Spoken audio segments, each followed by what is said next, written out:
What's up, everybody? I'm David Hain. Welcome to episode 138 of the A-to-D From Addict to Disciple podcast. If you enjoy this podcast, please like, subscribe, follow, and share the link with your friends. Or click on the support link in this episode's description. Your donation of any amount could change a life. If you'd like to get our curriculum, you can get the paperback or ebook of From Ashes to Destiny on Amazon. When we come back, we'll get into this episode entitled, Be a Peacemaker.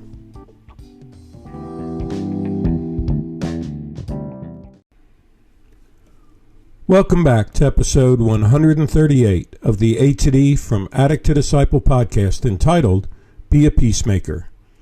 This idea of being a peacemaker has been around for thousands of years. Jesus spoke in the Sermon on the Mount, "Blessed are the peacemakers." Peace movements have been part of world history, including nonviolent protests, calls for diplomacy, not war, boycotts, and many, many other aspects to these peace movements.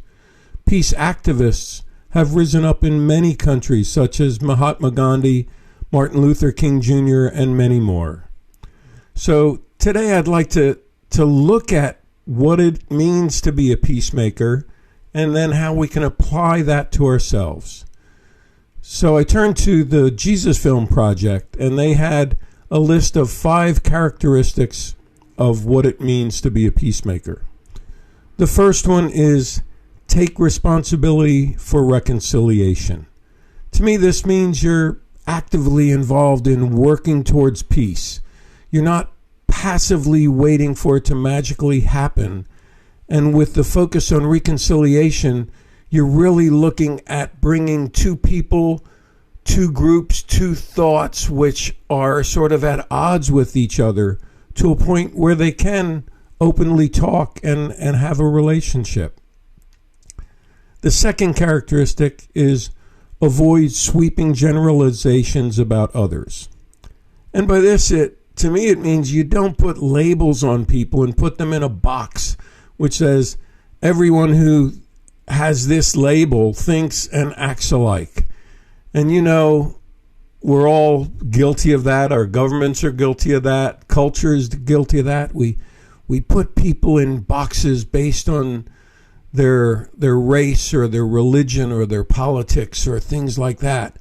And then we make these sweeping generalizations which end up creating more and more division in the world. So peacemakers would avoid those sweeping generalizations. The third one says cultivate a gentle spirit. And to me, this means that you're not focused really on being nice, and you're not letting yourself be bullied around, but it is that your focus is on how you hold conversations and how you introduce conversations so as not to alienate the other person by your words or your tone of voice. I've often heard, it's not what you said, David, it's how you said it. And so I've personally worked a lot on cultivating a gentle spirit so that the way I say things can be heard and not alienate people so they stop listening. The fourth characteristic from the Jesus Film Project for a peacemaker is be patient with others and yourself. So for me, that means if you're patient, you can tolerate delays, setbacks, and disappointments without having anger or frustration replace that gentle spirit that we're working on. You got that? So patience involves a bit of that long suffering. It involves even being okay with suffering personally a bit while things don't seem to be happening as quickly as we would hope, or there's delays or setbacks or disappointments that come along. The fifth aspect of a peacemaker is don't vent about others. And to me, this is key. It doesn't say don't vent to others, just don't vent about others. So I guess the key aspect is, what's your motivation for venting? Sometimes we need to vent in order to reduce our own stress level about a situation or our circumstances. But I think this characteristic is reminding us to be sure that we're not trying to destroy another person's reputation when we are venting. If that's our motivation, we're definitely not a peacemaker. So you got those 5. And I think in recovery and our move towards healing and wholeness, we need to learn to be a peacemaker with ourselves. So I'd like each of you to remember the characteristics of a peacemaker as you focus on making peace with yourself. And we're going to look at making peace with your past, your present, and your future. So let's start with your past. And by this I mean, can you be a peacemaker with yourself about your past, both as a victim and with the reality that you have harmed others or disappointed others or broken promises or abandoned others? Well, a quote that I like for this one comes from Buddha, who says, "Those who are free of resentful thoughts surely find peace." Are you free of resentment from your past? If not, what resentments are you holding on to? Who have you stubbornly refused to forgive from your past? Can you see that forgiveness is one of the keys to moving on from your past in peace? Okay? Second aspect is being a peacemaker with yourself in your present situation. Remember that recovery often begins in the winter season, the dry season, the desert, the wilderness, whatever you want to call it.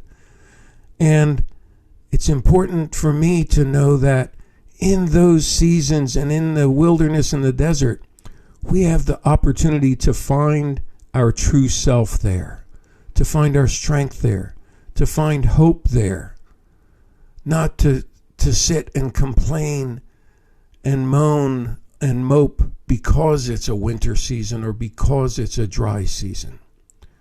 Mahatma Gandhi once said, "Each one has to find peace from within, and peace to be real must be unaffected by outside circumstances."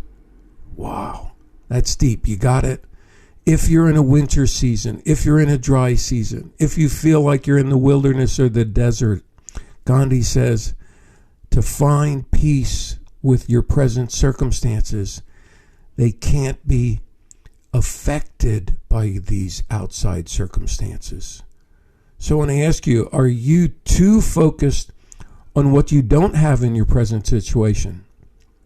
Is that focus keeping you from appreciating the blessings that you do have? How can you begin each day with gratitude, even though it is still a dry or winter season in your life? I like the words of my favorite American football team, Philadelphia Eagles coach Nick Sirianni. And he just said this year, the common denominator of great teams is they focus on one day at a time, and they don't think about the past, and they don't think about the future. They think about where we are and how we're going to go 1-0 this day, and completely focus on that. Can you have that same challenge as you're making peace with your present? How do you go 1-0? How do you go 1 win and no loss today, and put your focus on that to be a winner today? Good stuff. The third aspect of being a peacemaker with ourselves is being a peacemaker with our future. And for me, that means your future may not be your childhood dream coming true, but it is a new dream waiting for you to embrace. Can you dip a paintbrush into the ashes of your past and paint the star of your new destiny into the vast sky of your future? That's the image on our curriculum, From Ashes to Destiny. Can you do that? Can you dip a paintbrush into the ashes of your past, of your present circumstances, and paint the star of your new destiny into the vast sky of your future? The book of Isaiah in chapter 26 and verse 3 says, "You will keep in perfect peace those whose minds are steadfast because they trust in you." So I want to challenge you, Are you steadfast in your trust of your higher power, of yourself, of whatever your trust is placed in, to the point that you're ready to go where you've never gone before, to where you've never imagined you would ever go, to where you never even thought or imagined you could go? Well, as you start this journey of making peace with your past, present, and future, I want to urge you to have that sort of boldness to go, but at the same time, keep realistic expectations. It may not all be smooth sailing. There may be storms, there may be potholes, there may be train wrecks, there may be setbacks. And Maya Angelou once said, "You will face many defeats in your life, but never let yourself be defeated." Shaw, that's deep. You will face many defeats in your life, but never let yourself be defeated.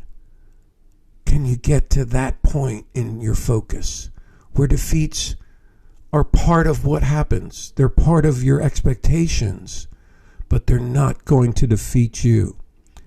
So I think we need to look at what are some of the reasons that we get defeated to the point that they get us afraid to even try anymore. I think they fall into the category of fear. First would be fear of failure. We get to that point where we say, why should I try again when I failed so many times in the past? Is it even worth it? The second would be fear of the spotlight or fear of success. And here I think we say, why should I try when it will only create more pressure on me to keep up this success, and I don't know that I can maintain it or sustain it or want the pressure and anxiety of that. And the third area of fear which can keep us from even stepping out into our future is fear of authority. And by this, we're asking ourselves, why should I try if I have to meet the expectations of others? You know, these are the same people who have often dismissed or downplayed my success because they're judging it by what would be success for them. They don't even take into account how far I've come to get here. Well, if any of those three fears are riddling you, again, I want to challenge you with Maya Angelou's words. You will face many defeats in your life, but never let yourself be defeated. You can be a peacemaker with your past, your present, and your future. Actor and comedian Craig Ferguson said, "I got sober. I stopped killing myself with alcohol. I began to think, wait a minute, if I can stop doing this, what are the possibilities?" And it slowly dawned on me that it was maybe worth the risk. Is it worth the risk for you? What are the possibilities that can be painted into the sky of your future? In closing, I'd like to use the words of Lao Tzu. And he said, if you are depressed, you are living in the past. If you are anxious, you are living in the future. If you are at peace, you are living in the present. Do you hear that? Are you ready to be a peacemaker with yourself? Are you ready to be a peacemaker with your past, a peacemaker with your future, so that you can be a peacemaker in your present?